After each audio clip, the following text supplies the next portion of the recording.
the network for the AV industry. What are you listening to? This is AV. This is AVNation. This is AVNation. This is AVWeek, episode 177, recorded Friday, January 9th, 2015. Cartwheels. Ready. AVWeek. Performing scan. Week. Online. This is AVWeek. AVWeek.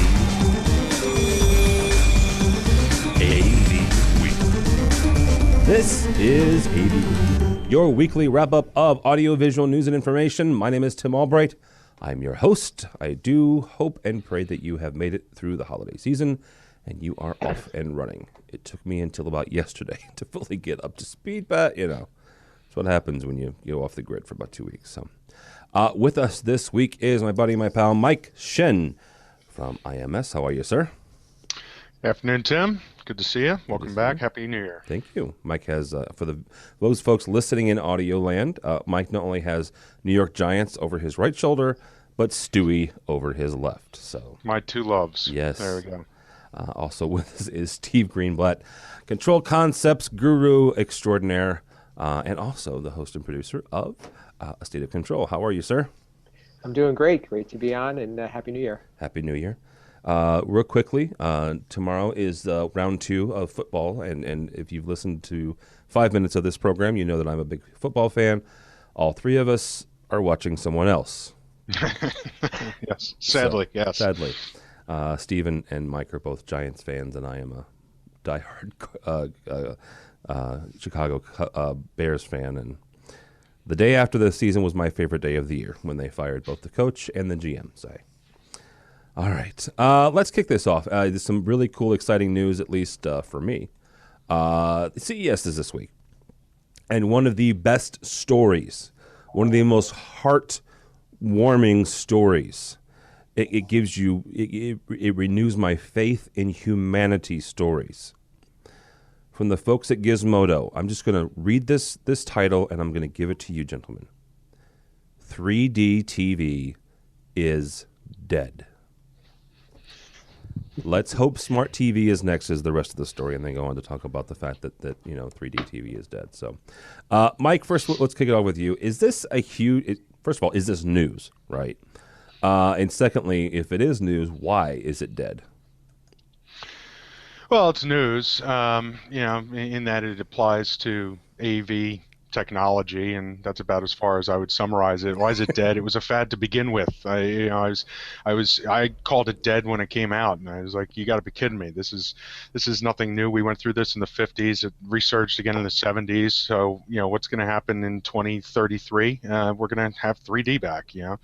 I think it's good to get it out of the conversation, because from the pro world, from my side of things, it really had no application for anything that we could see beyond maybe some science and some education. But no, it's nice to kind of get that out of the way. And I think that a lot of the display industry has been latching on to whatever they can sizzle term or sizzle feature, or whatever you want to refer to it as, to try and sell more TVs. So now it's 4K, and then it'll be 8K, and then it'll be 3D 8K smart TVs. So it's all a cycle. Just happens every 10 to 15 years. They reset it.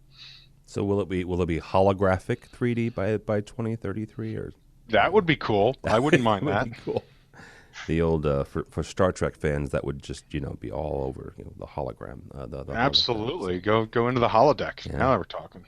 All right, Mr. Greenblatt, is this news, and why? Or I guess why is this news? I don't think it's news to anybody, honestly. I think that it never really caught on, and I guess maybe the news is that the plug's been officially pulled, but I don't really think that anybody's going to miss it, and probably other than jokes, we won't be talking about it, or we'll have fondly forgotten about it in a couple of years. All right, moving on. Well, this is probably going to be the last CES story we do. Moving from one buzzword, 3D, to another one, and that's OLED, which I'm a big, huge proponent of. Love it. I've been waiting on it for going on 10 years now to be affordable. LG says that they hope this year, not last year, not 2 years ago, this year is going to be the year that OLED is breakout with. For some reason, they're tying it with Ultra HD, and I don't get that, right? If you're not familiar with why I don't get that, OLED is a display technology, right? It's a light source technology, whether it's transmissive or passive or whatever. It's a way to get the light out there, the color to your eyes. Ultra HD is a resolution. It has nothing to do with getting light to your eyes, so I don't know why they're tying the two together. But you know what? I don't run LG, and I'm not that smart. There's some really smart people. They're also the same smart people that have been telling us for 2 years that this is the year of OLED. So, Mr. Greenblatt, I'm not asking you to put money on this, but is LG right? Is this maybe the year of OLED? I think we've certainly been talking about it for a while, and everybody's had their fingers crossed, and there's kind of been these false starts, right? And sometimes we get some bad news, and whether it's delays or companies pulling out, but I believe that there's enough merit in it that if it can be produced and be cost effective, the applications are there. So it would sound to me like it. I can't necessarily say that this is the year, but I think that we're certainly getting closer. All right, Mr. Shinn, as far as your standpoint, whether that's Pro or Resi, I don't really care where it comes. I guess I do care. I'd love it in my house, right? And so that's kind of what we've been talking about. You can buy an OLED TV. You can buy an OLED for $30,000. Give Sony $30,000, you have an OLED. But we're waiting for those prices to come down, and that's kind of what I think LG is talking about with tying it to the resolution. So from your standpoint, is this maybe the year? God, I hope so. It's such an amazing technology that is going to launch us further in display, evolution. I think the reason they're tying it to Ultra HD is because who in the marketplace truly understands as a consumer what Ultra HD is. It's, people walking into their box store saying, I want the Ultra HD OLED because those, again, are the sizzle words. It's, 2 years ago, I need the 3D, 1080p, and they don't even know what they're saying half the time, but they know that it's the best. So I think that's LG's marketing, trying to link the two to make it a lingo that puts you in the know. Okay, so you're saying that the kids at Best Buy don't know what they're saying? Is that what you're insinuating there, Mr. Shinn? I said box store. I said box store. Okay, I'm sorry. I wasn't being specific on a brand. Okay, but let's be honest. There are no box stores except for Best Buy. I mean, how long I already forgot the name of their competitor. Not CompUSA. Circuit City. Thank you. Yeah. See, they've been gone so long that I've already forgotten. Could it be that because when tying it to the Ultra HD, this is the first time where people have actually been going out actively looking to replace what has been a working 1080p or HD display. So maybe that's where the opportunity is. There's more people that come into market to say that I want to get in on this stuff. So maybe that is an entry point for the OLED. Yeah. Yeah, that's a good point. I didn't think about that, and the fact that a lot of these folks. What was it? I read an article on Samsung about what they expect their refresh cycle to be when it comes to displays, and they expect folks to buy them every 2 or 3 years. Wow. The problem with that is you've got these. They're making good product, which God love them. I love them for that, right? I mean, who wants to spend $1,000 every 3 or 4 years? So they're trying to capture more and more display sales by saying, here's this latest greatest thing.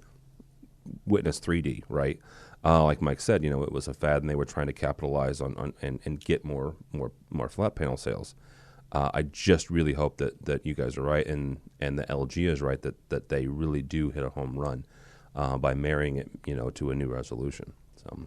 But it's time to happen. Yeah, and what like my buddy Kevin Iselli says, he gives me crap about it. Where's the content? Well, it's coming. It's content is coming. So, a couple of interesting things, and one's from the BBC, another one is from Gizmodo. Actually, it came out of CES, but the BBC piece was on its own. Researchers in Bristol have done something interesting with ultrasound, right? And this goes back, Steve and I are both programmers. Steve's Control Concepts. I work for a company called Innovad. Mike's company puts in control systems. But this comes back to gestures, right? The researchers in Bristol have created a device, quote unquote, that makes invisible objects in midair that you can touch and feel. Okay, it's called the Ultra Haptics System. The story in Gizmodo is talking about a gesture-based mouse system. Okay, so that company is a company called Motix, M-O-T-I-X. Steve, I'm going to kick this off with you just because you and I are both in that whole independent programming mode. Are we seriously getting to the point, all joking aside, where we could literally control systems and control, lights and whatever with literal gestures? I think that we could, but is it practical, and is it going to be something that a user is going to want to do? I don't. I think we're far off. How far off? Because seriously, I'm not trying to kid here. The mouse looks really cool, right? And people are getting used to the idea of having a mouseless system with tablets, right? And I mean, you and I and Mike, and we all have actual PCs and laptops that have mice. But people are kind of getting used to the idea of using your finger. Granted, it's on a piece of glass, but maybe that's not so far-fetched. Yeah, and I think that the touch panel has really become the benchmark right now, and everybody, because of cell phones, and that's really, it's not foreign like it used to be. And when we first started doing this stuff, I think a touch panel, the users used to be afraid to touch it. And I can't imagine, though, that it's going to be so intuitive that they're going to be able to use gestures and in air. I could see they're using gestures on a panel, but and is it natural, and is it something that you're going to be able to know that something responds a certain way by this gesture? I don't know. I have a little bit of trouble with it, and I don't necessarily know. It's even like looking at that mouse. How comfortable is that? Yeah, it's not very ergonomic. I will say that the guys, the reporter's hand was very. Because you can. Although so crazy. This is Tim going off the rails for a second. Can you imagine the programming meetings where instead of saying, when you push this button, you do this gesture for this, you do, some other, gestures that, to turn off the system, anyhow, that was really stupid. I can't imagine what the gesture would be for help desk. That's exactly where I was going. That is precisely where I was going. How do you write a user manual for that? You have to write. It would be pictures, right? It would be a picture user manual. It'll read like a sign language textbook, actually. Absolutely. Mike, are we getting to the point where gestures are going to be a thing for control?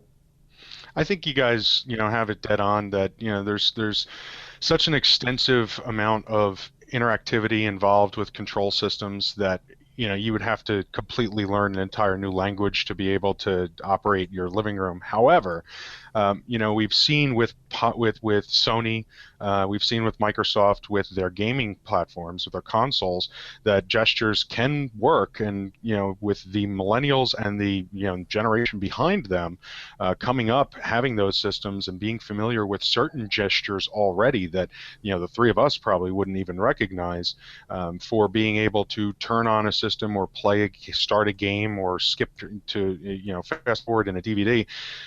Xbox Connect's already got that programmed into it, and I've seen people do some pretty impressive things with the Kinect because it's open platform for coding already in the event staging world.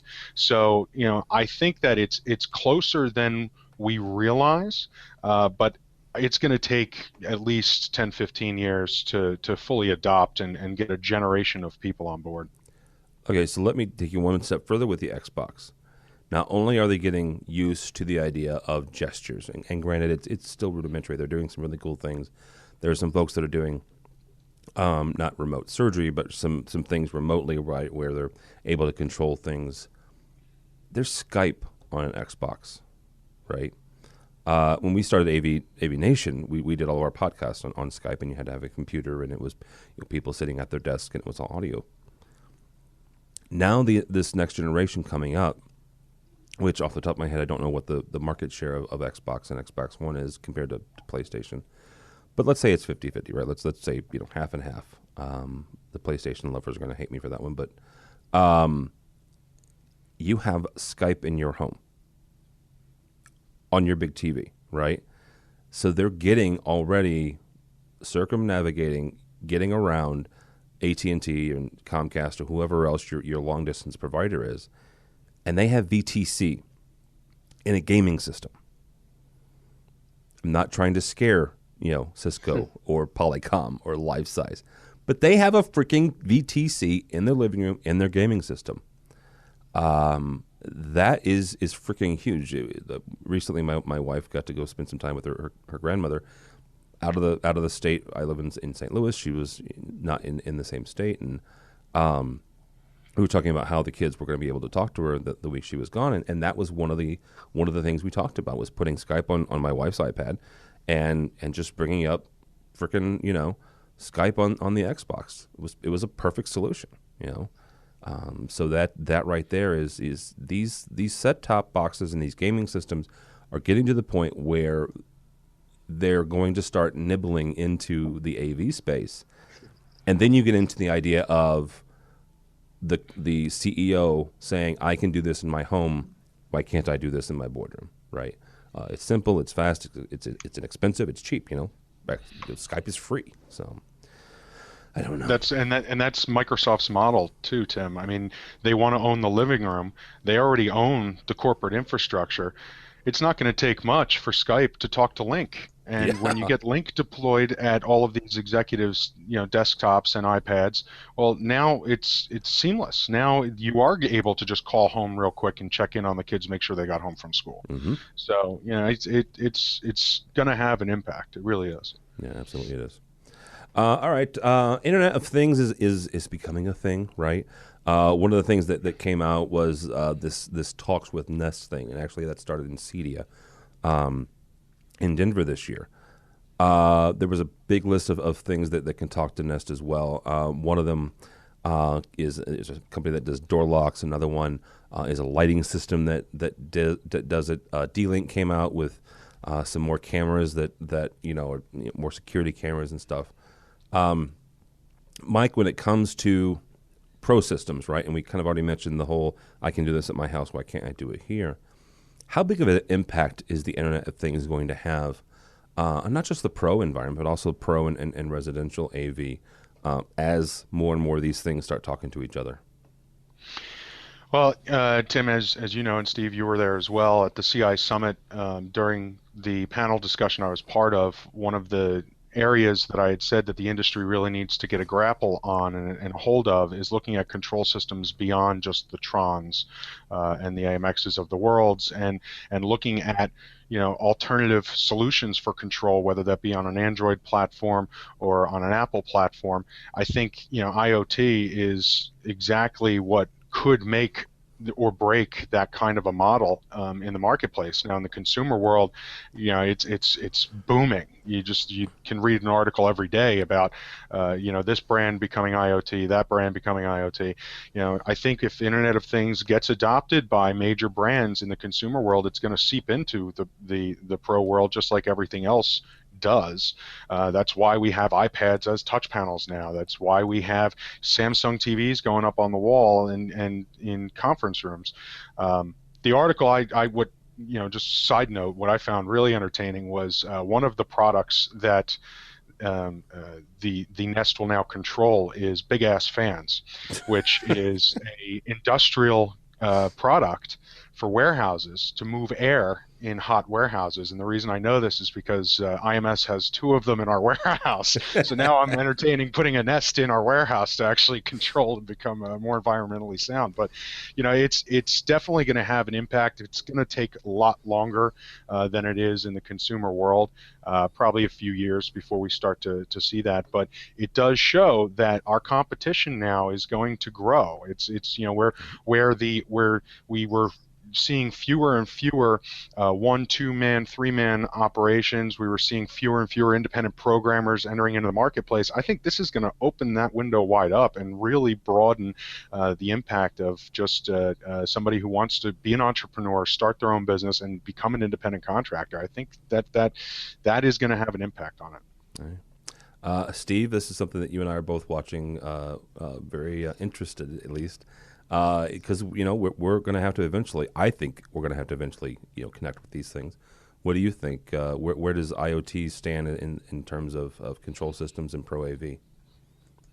Well, I always look at it as a good thing, and I look at it as something that's relatable, and it gives what we have been doing for many years relevance in the public, and people can actually understand and can appreciate what we do from a control system and a programming and an integration standpoint. And I think that has been something that's always been difficult to explain to somebody. But now when you can talk to them about something that they can actually buy themselves and can appreciate and may have, they look at things a little bit differently, and they say, wow, that's what you do? So I look, that's one part of it. The other part is, from a Nest standpoint, I think that this could be Google's entry point into breaking the barrier of getting into control, which I think everybody's thought about for many years is a big player going to get in there. And if they start to build a network up like this and can create a backbone, they have the ability to now own a space and have their own so-called system. I think one thing that Crestron and AMX and other control platforms have done very well is that they've created a closed environment that they support and they manage to be able to make work very reliably, and they can support and I think that's the key to success in what we do. I think I love the idea of the open protocol and communication and being everybody can talk to each other, but it introduces quite a number of variables, and that's one thing that scares me is that one fail point. Somebody changes something in a firmware or an operating system, and who do you go to correct it? You go to the integrator that put it in, or you go back to Home Depot. One of the two. Yeah. And that'll be productive. Oh my gosh! Conversation. although we had a story last year that Home Depot has an Internet of Things guru now. The oh good Lord, what was her name? I forgot. But they have like this great ambassador that's going around and training all of their people and getting them to become more and more Internet of Things centric. No word yet if Lowe's has done the same thing, but that was a good. At least in my town, the Home Depot is right across the street from the Lowe's. So, I don't know about you guys. And Steve, you make a good point of that this is actually going to provide some amount of legitimacy and at least give folks an idea of what we've been doing all these years. Because, right. I got buddies that, their parents still think they fixed VCRs for crying out loud, That's always been an interesting battle.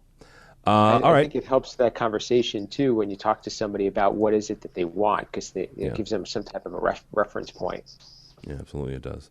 All right, a couple more stories here. First of all, let's do the Samsung one. I've got several stories here, and this is our first live show of the year. I'm still trying to get back on the swing of things. Samsung CEO says that the smart home will die without an open system. So let's kind of take the other approach. The Internet of Things is not necessarily an open platform yet. The whole idea behind Talks with Nest, quote unquote, is that these items can seamlessly talk with the Nest platform. So, Steve, is it going to need some sort of open architecture that allows you to manipulate it and where everybody can talk to each other? Well, I guess going back to the previous point, it sounds like a good thing, but I think it creates a lot of opportunity for failure, in my opinion. I think the compatibility and following if we have a predefined API and getting everybody to comply, I think is one big challenge. But just opening the door to anybody getting involved, I think similarly to what we do on a daily basis is that if you're not qualified and you haven't and you really aren't trained in what you do, you're going to make what we do look bad. That's one of the challenges that I face, in that I talk to people that have had bad experiences, and it really makes programmers have a bad name. Well, it does, but doesn't that also give us an opportunity to kind of come in and save the day? Where you let let's call them what's a buddy of mine call them? Trunk slammers. That's what they call them. You let them do the bad job, and then you come in and save the day. But I think the trust factor isn't there, and the client's going to be very skeptical. How do they know they're not going to have the same result that they just had? I just happened to and I'm not involved in residential work, but I happened to be at someone's house yesterday, and I walk in the door, and they happen to have a Crestron system, and I got to hear all the things that they like and they don't like about it, and what I tried to point out to them, though, that it's not Crestron's fault. Yeah. You have to understand why something works or doesn't work, and many times it's programming, and sometimes it's other components, but the whole sum is that you have to be working with somebody who's going to be qualified and be listening to you and provide you with something that is going to be reliable. Oh, don't let them off the hook that easy. Sometimes it is Crestron's fault. So I love you guys, but sometimes it is your fault. All right, Mr. Shinn, is IoT and the whole smart home thing, does it need an open architecture? I'm split on this topic. I believe in open architecture in general, as my understanding of programming in the IT world. I'm not a programmer myself, but I have friends who program. But it's more of just a belief system that in order for the greater industry to improve upon itself, I think as much as possible that we can standardize and be open and share ideas and concepts. That's just going to create new products and create innovation in the industry. I think what the Samsung CEO's motivation, though, isn't quite along the same utopic ideas as mine. In the other Gizmodo article about 3D TV being dead, there's a paragraph in there that talks about how Sharp and Sony are giving up on managing their own smart TV operating systems, and they're giving the keys over to Google's Android to be running that, and Panasonic is hooking their trailer up to Firefox to do that for their operating system. I noticed that Samsung hasn't declared one or the other yet, so I wonder if there's possibly some connection there as to why he's motivated to say I need things to be open. I'm not going to dive into an IoT world yet. So they could do. I mean, I'm not giving. They don't need my advice, but they could do Arduino. They could do a Raspberry Pi if they want a true. If they want to start like their own little open architecture revolution. As much as Android is open architecture ish. It's still owned by Google, so, Right, exactly. Yeah. All right, a couple more here. First of all, just kind of kick it around, keep it in TV land for a couple more times here. Dish TV's biggest announcement out of CES was Sling TV. What Sling TV is, it is geared towards the cord cutter. It's going to have ESPN, CNN, Adult Swim, ESPN2, TNT, TBS, Food Network. I mean, literally, these are all the channels that, is Disney. Yeah, Disney's on there, so you've got everything that you could possibly want all in one little set-top box. $20 a month. And it's not a cable subscription. So I've talked before about trying to cut the cable. The biggest challenge that at least I have in my house is live sports, right? I love football. My wife loves baseball. In St. Louis, that means Cardinals. So there's always been that sticking point. Mike, is this at least going down the right road? I mean, how big of a deal is this deal, right? Because it was a deal. They had to talk with Disney. They had to talk with Turner, to get all of these different things going. How big of a deal is this to get this out of the box? $20 a month, and you don't have a quote unquote cable bill, really. When I read that article, and I had not heard about this before you sent the article, I'm a cord cutter myself. I've already cut the cord. When I read that article, I did 3 cartwheels around the office, which, knowing how big I am, I can tell you that attracted some attention. Did you record that at least? No, there's no video footage. It's all right. This is phenomenal, and I think that this is a big statement by DirecTV to Comcast, to Time Warner, to Cox, to be able to say, you know what, we're going to compete. We're going to be able to compete in this marketplace. We're going to put together a product. And what they did is they strategically chose content that you can't normally get on Roku or on Chrome or on Moxie Box, Amazon, Amazon. Any of them. And Disney's channel on Roku has some preloaded content, but it's not a true representation. ESPN's is news articles. It's not even real. So I think that this is a huge step forward. TNT and TBS, huge for MLB. Over the air, you're going to be able to pick up on Fox and CBS anyway. So NFL's covered, but I think it's going to really be revolutionary. It's going to show that DirecTV wants to be able to be a player in the marketplace, to not lose these consumers like myself, and I look forward to it. I'm a little concerned over the fact that Disney was able to negotiate on behalf of ESPN to say that they're going to black out for any regional sports that they show for live sports, but that could evolve over time, especially as MLB is going to be streaming, NFL has announced that they're going to be streaming, so there could be relationships that get built in the future. And then the best part about all of this is that it doesn't just have to be their set-top box. You're going to be able to load it onto your Roku or whatever device you already have. So I was thrilled to see that, and I'll definitely be a subscriber for sure. Yeah, absolutely. And I want to point out the fact that I've talked about this before. Disney is one of the 3 or 4 largest media companies in the world, right? So you have to talk to them. I was a little surprised that they arranged this and Apple TV didn't, right? Because of the relationship. Because here's the thing. Disney has Disney, obviously. They have ESPN. They have Marvel. They have LucasArts / Star Wars. They have the Muppets. They've got, good God, everything from my childhood, wrapped up in Disney. And so you have to have that conversation with them. And I was, kudos to them for pulling it off. Steve, from your standpoint, how big of a deal is this? I would agree. I still subscribe to cable, and I think for me, sports is a big motivator, and so I think that this is certainly a step in the right direction, and the cost difference is amazing. So if you could still get the channels that you're looking for, and you're going to get your live TV, I think it's a no-brainer.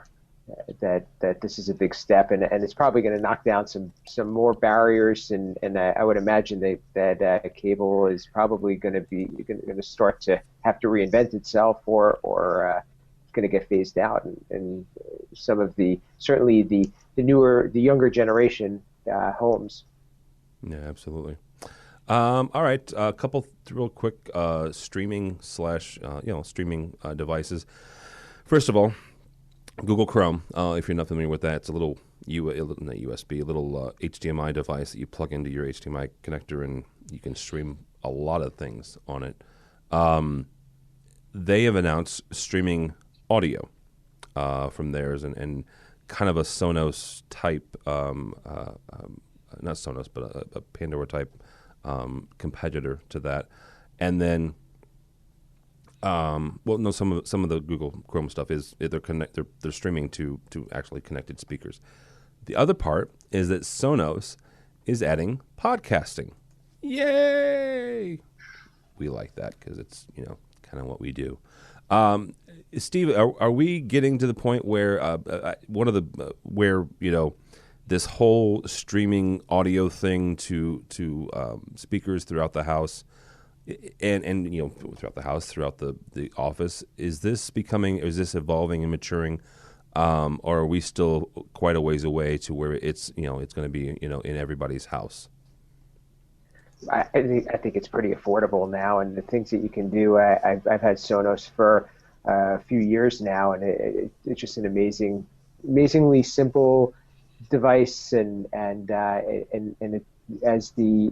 as its capabilities grow and as the price point comes down, I really don't feel like there's much barrier to entry. I think it kind of fits in the same family as your Nest and your Drop Cam and those types of things now, where the average person can go out and buy it if it's something that they think adds value to them. And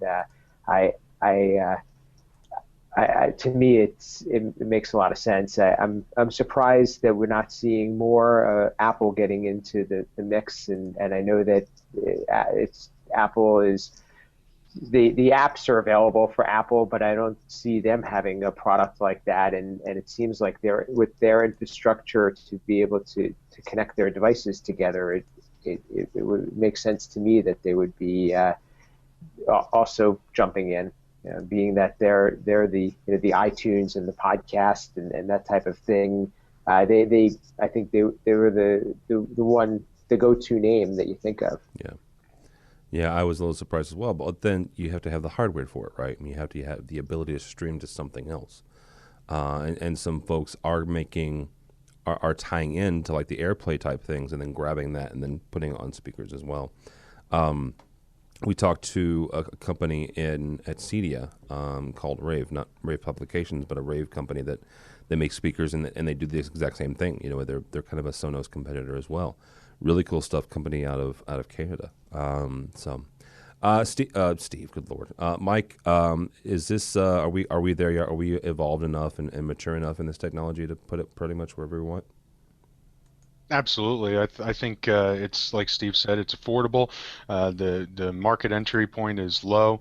I like seeing that more and more products are adopting that platform. I think that nowadays everybody wants to be able to pick and choose what they're listening to at the moment that they're listening to it. So, any products that hit the market that allow for choice, that allow for customization of say playlists and what you want to hear, that's exactly what the marketplace is demanding. So I support both directions that the products are taking. Okay.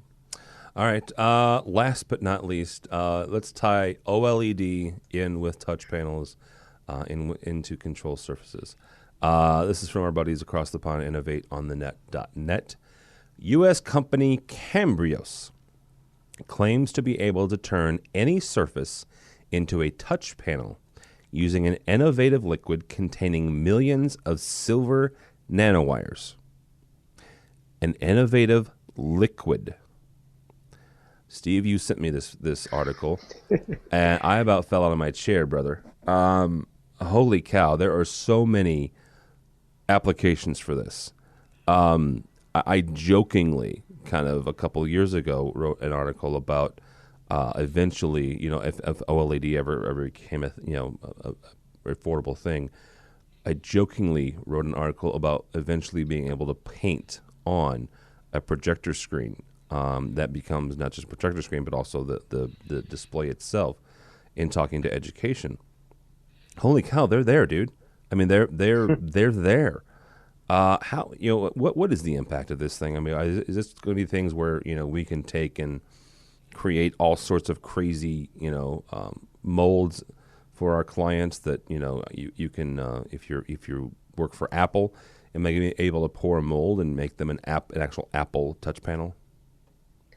Well, I think it has a lot of different impacts. I think in what we do, it certainly adds a lot of customization. But then the other thing is, one of the things, and you and I are working on it, is we're talking about what are guidelines for interface design. Well, when you start talking about something like that, I don't know how you'd even approach it. We don't even know what shape or size or dimensions of what we're touching. So that's one thing to be concerned about. But the idea, and I think we talked about this a while ago, a show that I was on, where we talked about having a floor where you can use as a touch surface, or having an object that it could be great for coaching in sports and things of that nature, where using a touch surface that is not necessarily a standard panel, you can maybe track steps or track hand position and things of that nature. I mean, I think it has a lot of potential, and I just don't know if I'm not sure how it's going to impact what we do on say on a commercial stage, though. Mike, do you think that this is, how is this going to impact your guys' business? I mean, part of the scope of work going to include, dimensions or shapes for touch panels and such? It is so cool. That is just, it is so cool. You mentioned at the top of the show that I've got the New York Giants over one shoulder and Stewie over my other. What you don't see is what's directly behind me, which is my inspiration growing up. Very nice. My Star Trek collection. This is the type of technology that, as a kid, I couldn't wait to actually see hit the marketplace, and I can't wait to see it actually go into play. I always thought that the iPad was the Star Trek pad, and that the cell phone was the communicator, and then every day something else comes out and I go, oh my God, that's so cool. That's the next thing and the next thing. And so is it going to impact business in 2016? Probably not. It's going to take time for products to come out and hit the marketplace, and programming to be able to adopt to it, and what have you. But it just really gives me a lot of hope and excitement for just the breadth of product, the breadth of impact that we're going to be able to have, and the really cool things we're going to be able to do with it. I'm looking forward to it. Well, and I'll even throw one more bone to you, wonderful Giants fans. You guys just moved into a $1 billion stadium. Can you imagine this thing painted on the outside of the Meadowlands? The ability to do, holy cow! Yeah, this thing is really cool. Think of digital signage. I mean, that in and of itself, and wayfinding. I mean, there are so many applications that I can think of that simplify the way that we operate in the industry. Whether it's resi, whether it's pro, it's really going to have an impact. I'm going to watch very closely how this company evolves. Yeah, I am too. All right, that is going to do it for this week. Mike Shinn, buddy and pal from IMS, operations manager. There it is. There's a New York Giants snowman. Thank you very much, Tim. Thank you for having me. Where can people find you, sir, or IMS? IMSTechnologyServices.com. You may also follow me on Twitter at AXPMike. I'm on LinkedIn, Facebook. You can look around all the interwebs and all the places, and watch for some new places in the coming year. Yay! All right. Also with us is Steve Greenblatt, Chief Muckety-Muck at Control Concepts, and my counterpart and producer and host of State of Control. Thank you, sir. Thank you. Great to be here. You can reach me, my company, at controlconcepts.net. I'm on a bunch of social media platforms at Steve Greenblatt. I do a little writing for a couple of the publications, but definitely check in on the State of Control for some more control system talk. And very interesting episode, our last episode, and I think that we'll look to follow up on it, where we talked about well-written source code. Yeah, actually, I think we're going to do a part 2 of that, because there are some concepts and some things we just didn't quite get to, honestly. I mean, we could have kept talking for 2 or 3 hours, but that just gets annoying. But yeah, check that out if you would, please. Go by the website. Before I forget, so we're going to Integrated Systems Europe, and thank you so much to our wonderful backers who helped us get there. A number of really great companies, which you'll see their booths from us here from ISE. And one of those companies is the HD-based Alliance. And they have agreed, and we are doing a tweet up, which we've done both at CEDIA and Infocom in years past, but we are doing officially a tweet up at the HD-based Alliance booth at ISE. So check that out. We'll be putting some more stuff out there. So if you're going to ISE, those of you in the U.S. and those of you outside the U.S., it doesn't matter where you are. If you're going to Amsterdam in February, come by the HD-based booth, 5 o'clock Amsterdam time on Wednesday, February 11th. We'll be doing a tweet up. So check that out. Check out the website, if you would please, AVNation.tv. AVNation.tv. You'll find this program and a host of others. We have just landed and confirmed, I believe, the moderator and the two combatants for our next AV Crosstalk.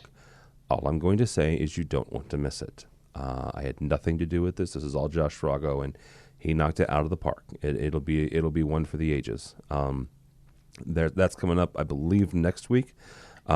Great host of cast of bloggers from manufacturers to consultants to integrators. So check that out. Plus, this program and all the others.